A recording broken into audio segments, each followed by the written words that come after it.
tonight. Clean up or pay up. I think this is just them deciding this is an easier way for them to deal with the problem. A local landlord outraged after being told to clean up a nearby homeless camp. Why the city says it's his responsibility. Also tonight. Volunteers coming by the abundance out on the waterways. Some people are walking shorelines. The latest on the search efforts for two boys who disappeared in the rapids in the Whiteshell, as Mounties confirm the pair's identities. Plus, keeping up the pressure. We're going to continue using those tools that give us leverage. What Premier Wab Kinew had to say about the ongoing U.S. trade dispute and national unity on the sidelines of the First Ministers' meeting in PEI. CTV News. Live from downtown Winnipeg with Marilee Caruso. Good evening. Thanks for joining us. I'm John Hendricks. Marilee is away. A landlord is furious that the city has ordered him to clean up garbage from a homeless encampment behind one of his buildings. A compliance order says if he doesn't do it, the city will do it for him and charge him the cost to his property tax bill. Marvin Sharp is accusing the city of trying to dump the problem in his lap. CTV's Jeff Keel joins us now live. So, Jeff, why is the city asking him to clean up a homeless encampment? The city says they respond to encampments on public property, not private. In this case, enforcement officers observed abandoned goods and furniture at the rear of the building, so an order to clean it up was issued.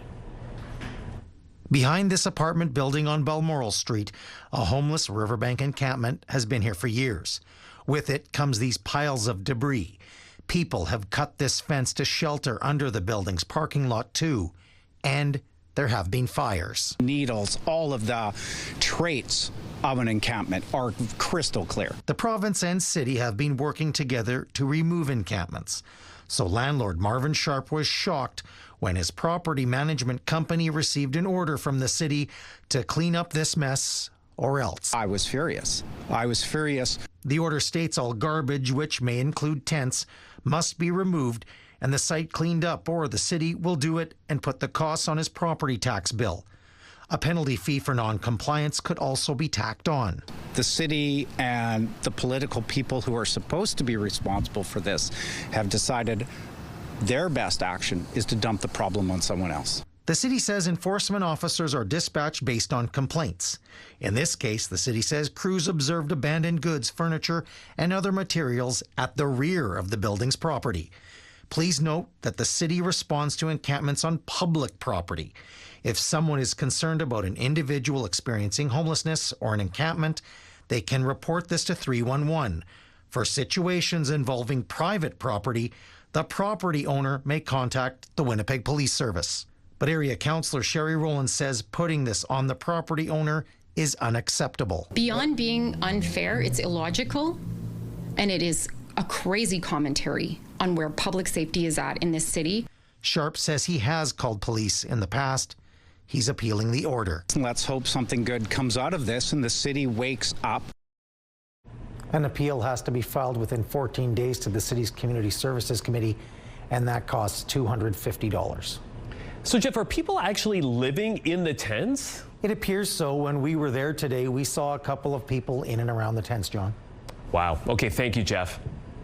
Emergency alerts rang out across the province today. It warned Manitoba was experiencing a widespread 911 outage. Now, according to Bell, callers outside of Winnipeg may not have been able to reach 911 this afternoon. However, shortly after 4 p.m., the telecom company said 911 service had been restored after an unnamed third party cut a fiber cable. It says both wireless and wired emergency call services are once again functioning normally. Bell is the parent company of CTV News. Manitoba RCMP have confirmed the identities of two boys who were swept into fast-moving rapids at Nunavik Lake on Saturday and did not resurface. A police spokesperson identified the boys as 13-year-old Aaron O. Ramirez and 10-year-old Maximo Ramirez, confirming the two are brothers. Police previously said they received a report of a possible drowning near Sturgeon Falls Trail in Nunavik Lake, located in the Whiteshell Provincial Park on Saturday. Officers responded immediately alongside with local fire crews and emergency medical services and determined the boys had been swept into Sturgeon Falls. Nunavik Lodge owner Allison Baker Thiessen says volunteers and family members continue to arrive to aid in the search. There's boats all over the water, actually. Today has been a very good, successful day of volunteers coming by the abundance out on the waterways. Some people are walking shorelines. Some friends of families are just coming in to do, wellness checks on them. Very, very grateful that sisters and brothers have been able to show up. Baker Thiessen added multiple dive teams and crews from various fire departments in Manitoba have also arrived in the past 24 hours to help the search. Police believe the younger brother fell into the water first and the older boy entered the water in an attempt to rescue him. Police are warning the public to be vigilant after they say a woman was sexually assaulted at random in central Winnipeg on Sunday evening. It happened in this area on the south side of Portage Avenue near the intersection with Broadway and near a side street called Picardy Place. Now, police say the woman was grabbed, threatened, and pulled into an alcove where she was choked, robbed, and sexually assaulted. The suspect is described as a man in his 30s, approximately 6 feet tall, with a heavy build and short, spiky, dark hair. He was wearing black shorts and shoes and no shirt. Anyone with information or video footage is asked to contact the Sex Crimes Unit or Crime Stoppers. Well, amid the latest looming tariff threat from the U.S. President, Premier Wab Kinew struck a defiant tone at the First Minister's meeting in PEI this morning. It's clear that the booze bans are having an impact. And as we negotiate and try to remind Americans that the cost of living is more expensive because of Donald Trump, because of his tariffs, and because of his war in Iran, we're going to continue using those tools that give us leverage. And the booze bans are one of those tools. Asked if he was open to Canada leveraging energy exports to the U.S. in trade talks, Kinew said Trump's war in Iran has already increased gas prices and, quote, more than we ever could. Instead, he said Canada needs to pick its battles and alluded back to the booze ban and other measures that the federal government is considering. However, he refused to get into specifics. The premier was also asked whether the separation movement in Alberta and the rise of separatist politicians in Quebec is fraying national unity. Well, there's that old saying, right? Like a single arrow can be broken easily, but a bundle of arrows cannot be snapped. And so national unity is important, especially when we're going up against a much larger opponent like the American economy. Kinew and his counterparts will be meeting with the Prime Minister tomorrow. Kinew says he expects to hear more details of the ongoing CUSMA negotiations and potential next steps. And we'll have more from the Premier's meeting and the latest trade uncertainty dominating the talks a little later. Well, if you've been putting off getting your car inspected for hail damage, you're going to want to move quickly. MPI is winding down its Main Street Hail Response Center. The Crown Corporation says it's doing this in order to focus resources where they're needed most. The last day for appointments will be July 31st, and those scheduled through then will remain on the books. But starting August 1st, the center will then return to offering its regular estimating appointments. Its Gateway Center will continue offering initial hail assessments, but MPI says it's responded to over 34,000 weather-related claims already since early June storm.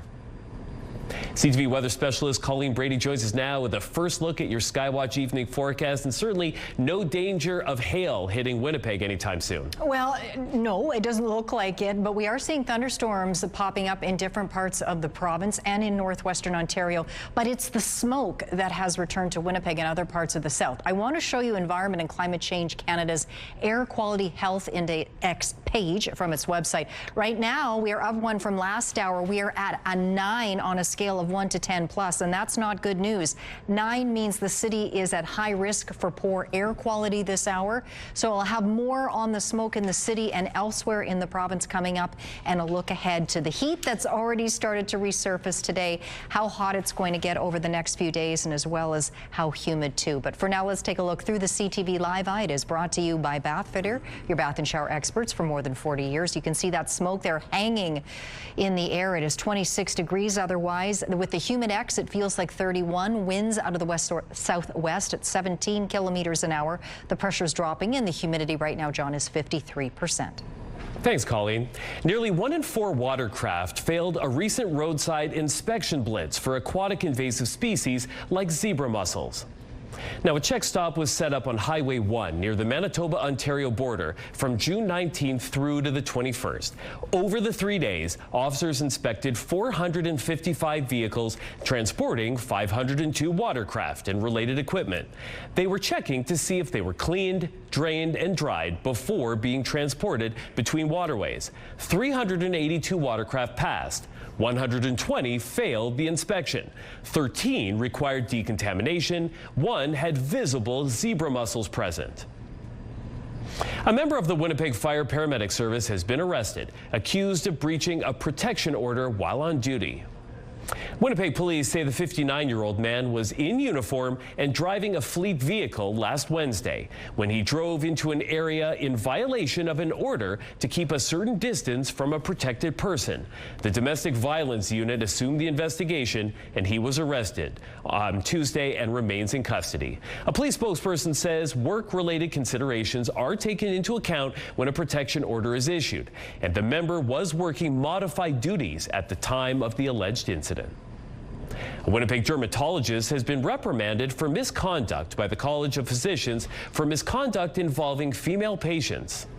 Dr. Earl Manouk pleaded guilty to professional misconduct, contravening the code of ethics and displaying a lack of skill, knowledge, or judgment in the practice of medicine. He's been ordered to cease practicing medicine, but will be permitted to provide laser treatment of vascular lesions and treatment of skin cancer moles.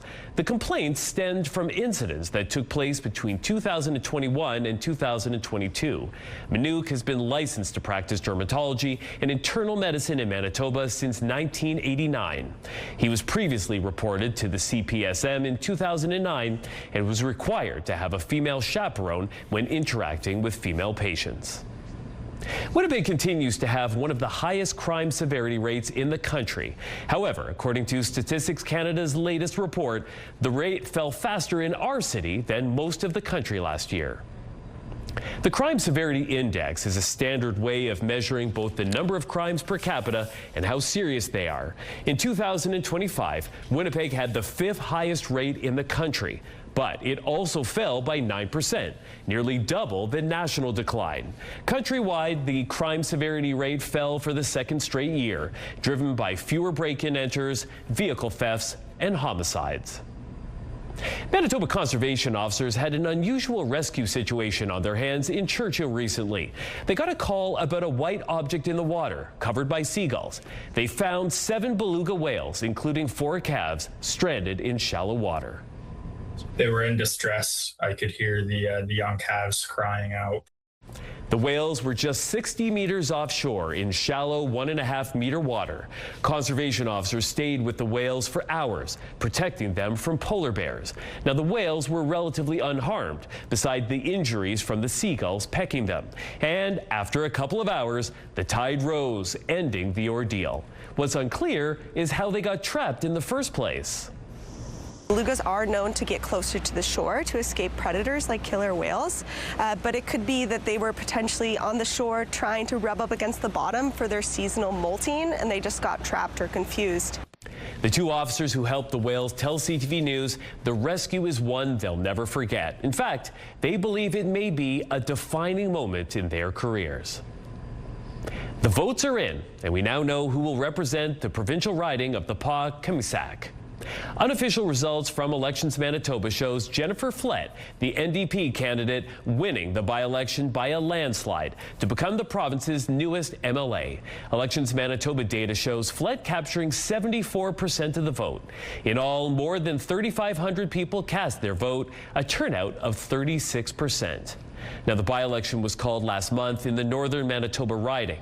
It came after a vacancy was left in March following the sudden death of NDP member Amanda Laughlin.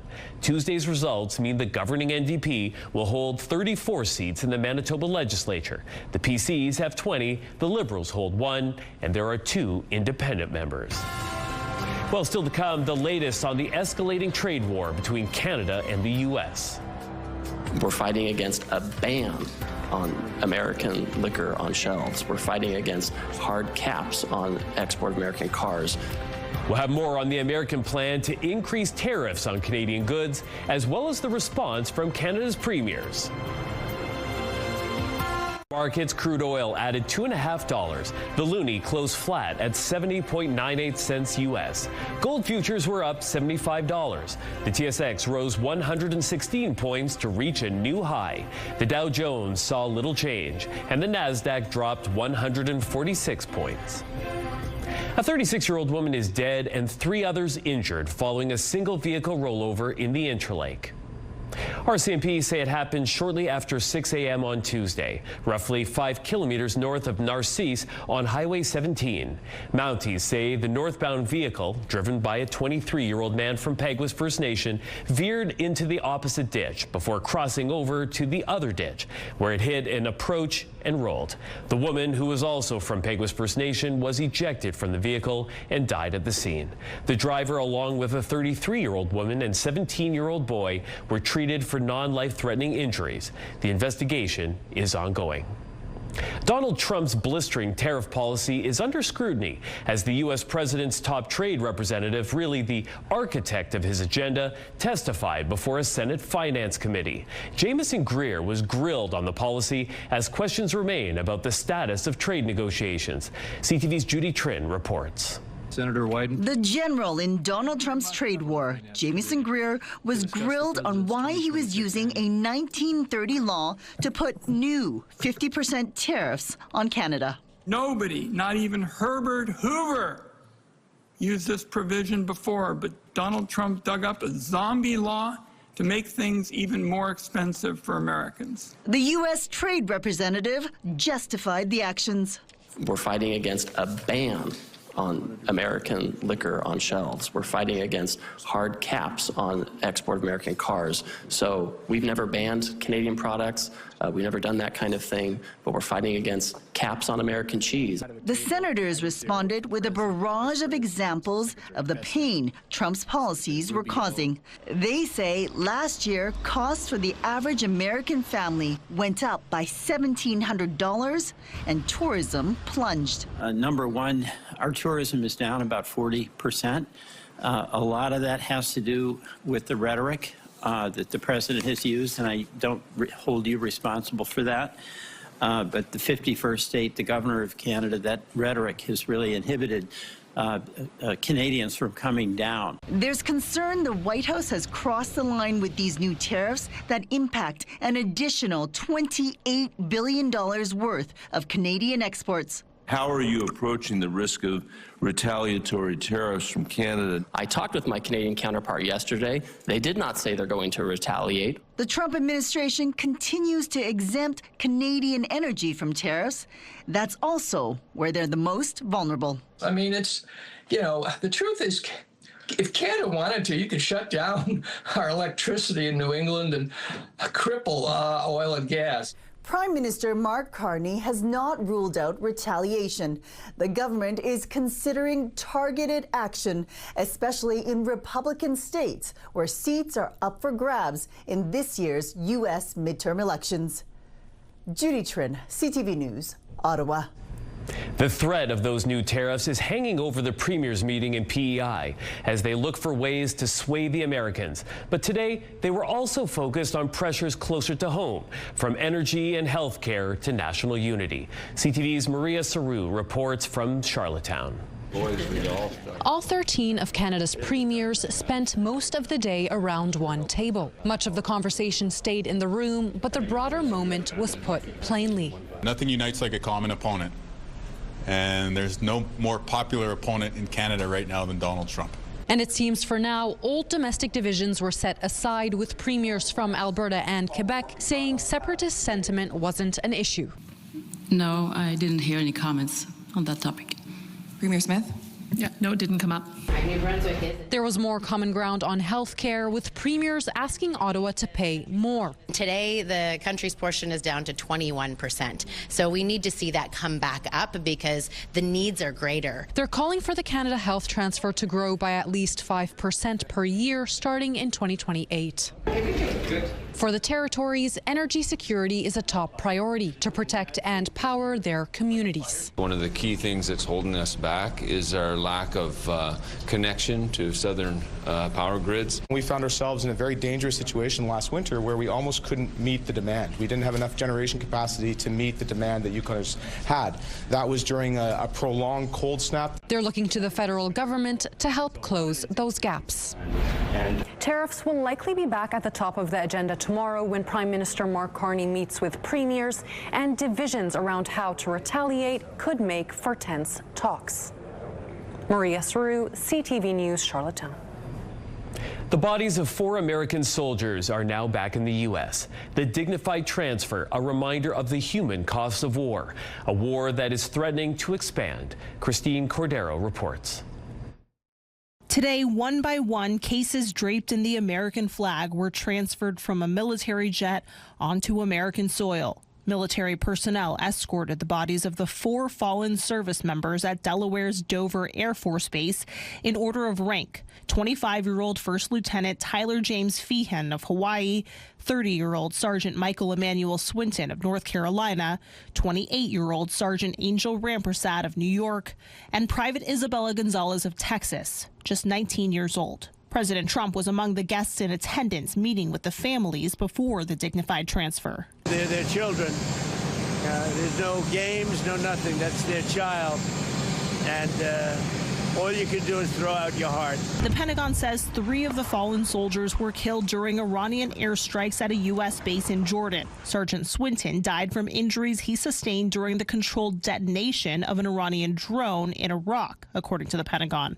Their deaths mark at least 18 Americans killed so far in a war that continues to escalate. Trump today in a social media post threatened to bomb one bridge or power plant anytime Iran shoots at a ship in the Strait of Hormuz. Iran responded on state media, threatening to retaliate against any such strikes by hitting bridges and other infrastructure in the region that the U.S. relies on. In addition to the human toll, Defense Secretary Hegseth told senators yesterday that he estimates the war with Iran has cost an estimated $37.5 billion. Christiane Cordero, ABC News, Washington. The U.S. is expected to sign a nuclear agreement with Saudi Arabia this week that could give the kingdom uranium enrichment capability. Suffice it to say, the U.S. is not going to reach any agreement with any country in the world that leads to the risk of proliferation. U.S. Secretary of State Marco Rubio wouldn't confirm the deal, but he pushed back against criticism. The Associated Press reports the deal could allow Saudi Arabia to build a uranium enrichment facility after a joint study with the U.S. It is reportedly not expected to include protocols that would allow for more monitoring, inspections, or verification. A French modeling agent who used to set up his models with Jeffrey Epstein has been found dead. Daniel Siad's body was found at his home in a suburb of Paris. Siad was one of several in the modeling industry who did business with Epstein and invited him to fashion events. Epstein's connections with the modeling world remain under investigation, including a criminal investigation that included Said. An AI agent developed by OpenAI hacked another tech company during a test of its cybersecurity skills. OpenAI says the system bypassed its own security controls, accessed the internet, and breached the AI company called Hugging Face to look for answers to the test. Now, the company called it, quote, an unprecedented cyber incident, and says it's working with Hugging Face to determine the full impact. Now, the incident adds to growing concerns about how advanced AI systems could identify security flaws or evade safeguards that are designed to keep them in check. A new set of graphic health warnings is coming to cigarette packages across Canada. The new designs highlight the health impacts of smoking for both smokers and those around them. The images are the fourth set of warnings mandated by Health Canada since 2000, aiming to reduce tobacco use to less than 5% by 2035. The updated messaging will be required on packaging by August 1st. 6 belugas from Marineland are now settling into their new homes in the United States. 4 of the whales are getting used to life at Chicago's Shed Aquarium. It's really hard to say what that initial time is going to look like as they acclimate. We are going to follow each individual's lead at their pace as they get used to their new social groupings and new surroundings. The belugas arrived at the aquarium yesterday. For now, staff are staying with the whales 24/7 to monitor them and provide them the attention and nutrition that they require. The 2 other belugas were sent to SeaWorld in San Antonio, Texas. The remaining whales from the shuttered Ontario Marine Park are expected to be taken in by aquariums in Georgia, San Diego, and Valencia in Spain. For my new license plate, that's good for 10 years. Good. It says what now? Why, this Florida senior's license plate has folks doing a double take. Oh my. The long-range forecast, well, the daytime highs and the overnight lows both above normal for the next several days. Check this out. Friday, there's a chance of showers with the risk of a thunderstorm, more so actually in the morning.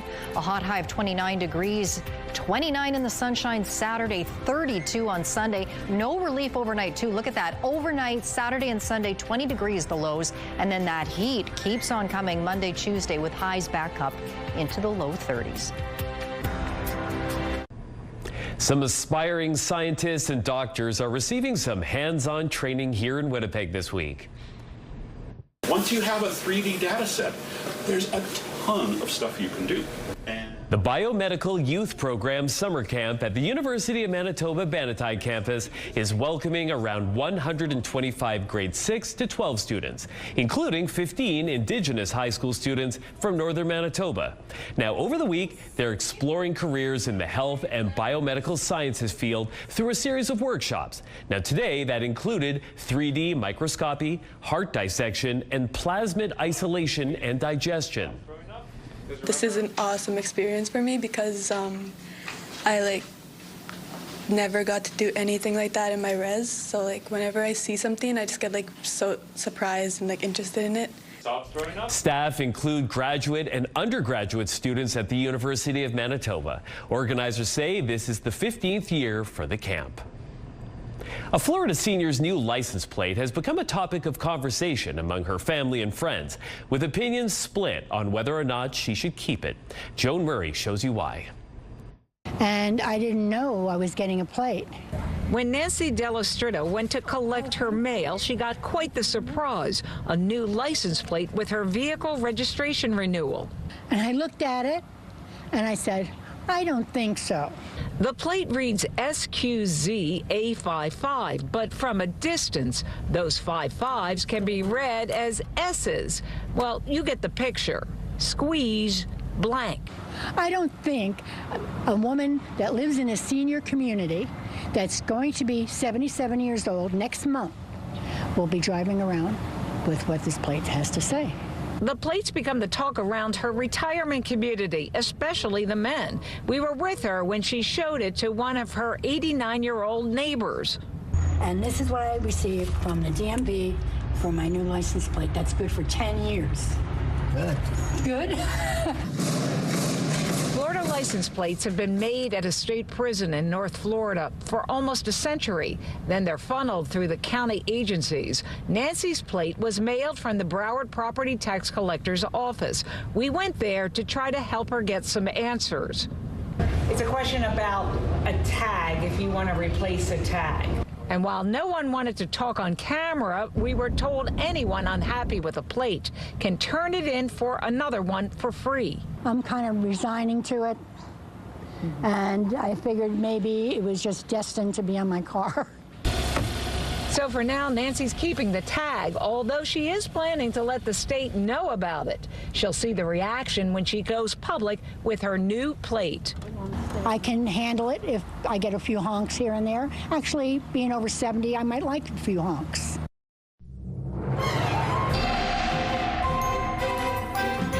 CTV Skywatch weather brought to you by South Beach Casino and Resort. Visit southbeachcasino.ca. CTV weather specialist Colleen Brady has your Skywatch forecast, and I suspect she is going to keep that plate. That is just a sneaking suspicion on my part. Well, like I think she like a couple of honks there, as she alluded to at the end of that story. People love it. I love it. I think it's hilarious. I think she loves it Not too. loving the smoke in the air quite as much, though. No, not going to get a lot of honks over this one. No. Yeah, smoke finally moved back into Winnipeg, and we were anticipating that. The question was whether it would remain aloft more as haze or whether it would come closer to the surface. Well, we have our answer. About mid-afternoon, that smoke started to make its way back into Winnipeg. So it's in other parts of the province as well, including here in the south. But it's not just the smoke, it's the thunderstorms that we're seeing up in the Parkland region. You can see those storms moving through the Swan River area there. But I'm watching this one right just to the north of Russell. It looks like we could see some pretty heavy rain coming down right now associated with that. These storms, at least at this point, are non-severe. Over in northwestern Ontario, we're seeing a little bit of lightning there with some scattered storms moving through there. It looks like some rain's moving through Sioux Lookout. A yellow warning for air quality continues tonight for much of the northern prairies. As you can see, as for Manitoba, they continue for much of the north, moving into central parts of the province. The warning did extend as far south as Swan River earlier today. It's now ended there. But having said that, whether there's a warning in effect or not, many communities in the province, including here in the south, now contending with that wildfire smoke. Now, for those areas that are warned in central northern parts of the province, a lot of that smoke continues to come from fires burning in northern Manitoba and Saskatchewan. Some of that smoke, though, moving into the south is actually coming from fires burning in northern Alberta. We had enough of a shift of the winds from the west and the northwest to send that smoke as far north or as far east, as Winnipeg and southern Manitoba. Got my directions correct there. Later on into the night, aside from the smoke, the sky will actually be clearing. Now, there is the possibility around the province of showers, although the chance is pretty low, aside from those thunderstorms we're seeing right now. Overnight, the threat of thunderstorms gone. We move into the day ahead on Thursday. It will be even hotter in southern Manitoba tomorrow. Look for temperatures to climb into the low 30s. That's before we factor in how it will feel with the humidex even hotter. Later on in the afternoon, in the height of that daytime heating and the humidity, we will likely see showers move through parts of central Manitoba and into the north. You can see there taking us right into Friday. So for today, for Winnipeg, or for tonight rather, mostly clear, but that's mitigated to a certain extent by the smoke. 18 is our warm low. Sunny, but likely smoky in the morning, 20 degrees. We'll likely see some of that smoke, though, move off in the afternoon with a high of 30 degrees. Having said that, it may still linger, so be prepared for that. Varying amounts of cloud tonight across the north. In Thompson down to 12.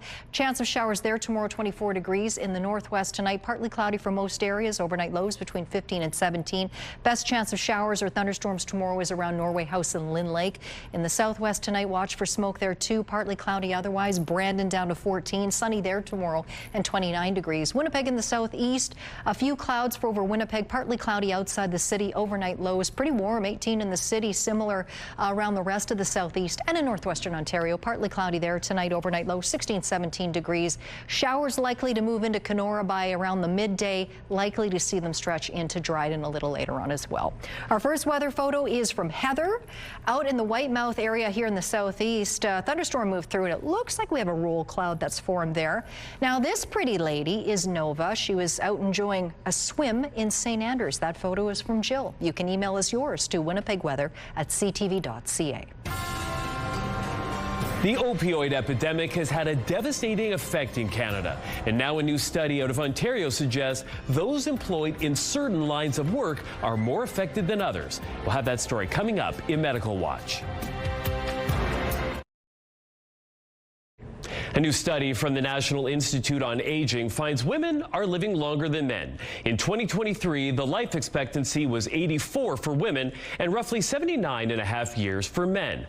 But the study finds those extra years come with greater financial insecurity, loneliness, and exposure to ageism. And to talk a little bit more about that, we're joined now by Michelle Porter, the director of the University of Manitoba Centre on Aging. Dr. Porter, thank you so much for joining us. Thank you for having me. Let's talk a little bit about aging and ageism. What are some of the forms of ageism that older adults are facing in our society? There's several different forms. One is benevolent ageism. Another is hostile ageism, kind of the opposite. Then there's cultural ageism, institutional ageism, social networks, and internalized ageism or self-directed ageism. Let's talk a little bit about the differences between benevolent and hostile. How are those experienced by the people who are, living through this? So sometimes for the people that are being kind of that patronizing, helpful person, they actually think they're doing a good thing for an older person. So they are trying to help them do things that perhaps they can just do themselves and they don't need any assistance with. So this is a kind of a tricky one because people actually think they're doing a good thing. Hostile ageism, this is where people know that they're actually being quite negative towards older individuals. So an example here would be the boomer remover hashtag that occurred during the pandemic. So is this ageism experienced evenly, or are there differences, depending perhaps on the senior's socioeconomic background or other factors? So certainly the experiences that someone's going to have are going to be shaped by their cultural existence, the ways in which they've existed in the world. And so, yes, the research is showing that, for example, women experience ageism differently. It combines, so many different forms of discrimination can combine with ageism to kind of compound its effects. So women may not be viewed as being as competent, and you combine that with ageism, which doesn't necessarily view people as being as competent, and so you've got a compounding effect there. Women are held to different kind of physical standards that men are when they're aging as well. And certainly people's financial situation might also affect how someone is actually treated. So what's the impact, do you think, of all of that discrimination? Well, the consequences of ageism can be quite great, particularly the internalized form of ageism. And so it could mean that people's health isn't as good. It might mean that they're more socially isolated. And in fact, longevity has been shown to be affected by someone's perceptions of aging. So individuals who have negative perceptions of aging, it can kind of end up having a bit of a cyclical effect. So if you think that aging is very negative, that there's nothing that can be done about aging, then you're less likely to engage in health behaviors that are going to be good for you, and more likely to engage in risky health behaviors. And so that can all have very negative consequences. So is there any way to counteract this discrimination? Well, at a societal level, I think we have a lot more to do. There's a lot of aspects of ageism that are quite socially acceptable, whereas other forms of discrimination wouldn't be. So, the negative jokes about older people, for example. So we do need to have more awareness of the fact that ageism exists, the negative consequences of it, so that we can start to do things about it, whether it's in healthcare, whether it's in government policies, or just how workplaces treat individuals as they age, or just within social networks. Well, certainly not an issue that's going to be going anywhere anytime soon. Dr. Porter, thank you so much for making time for us today. I appreciate it. You're welcome.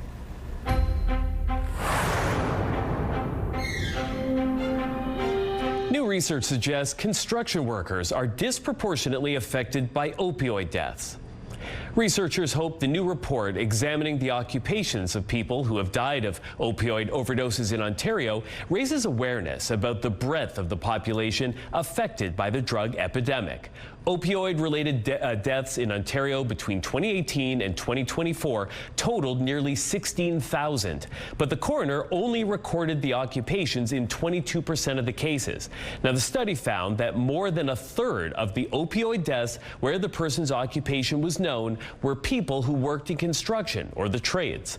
The report's principal investigator says the rate of opioid deaths was similar for workers in natural resources and agriculture. They say jobs where there is more risk for injury, precarious employment, and shift work could be factors that make people more vulnerable. Canadian Blood Services is appealing for donations due to a shortage in the country's blood supply. CBS says the national supply has declined by nearly 20% since June 1st. There is now limited supply of several blood types, which the service says is not sustainable for patient care. Roughly 18,000 appointments a week are needed to keep up with hospital demand. But over the past 6 weeks, they've fallen short by 1,500 to 2,500. A spokesperson in Winnipeg says as a direct result of that drop, they're keeping fewer units of blood on hand. Summertime is a time where routines change. Folks are going out to the lake or cabin or taking time off. But yeah, this summer we're feeling that impact even more. Don't know the exact cause of it, but we do know the solution is folks coming out to donate blood and bringing friends and family with them. Brett Lawrence with Canadian Blood Services says spending a 10-minute in a donation chair can save as many as 3 lives. You can make an appointment online by visiting blood.ca. Medical Watch is brought to you by Manukin Koster Denture Clinic. Can I help you, sir? Diet Coke, please. Break out your cosplay. The first batch of guests for this year's Winnipeg Comic-Con have just been announced. Plus, what's showing over at the Gimli International Film Festival, which just kicked off today.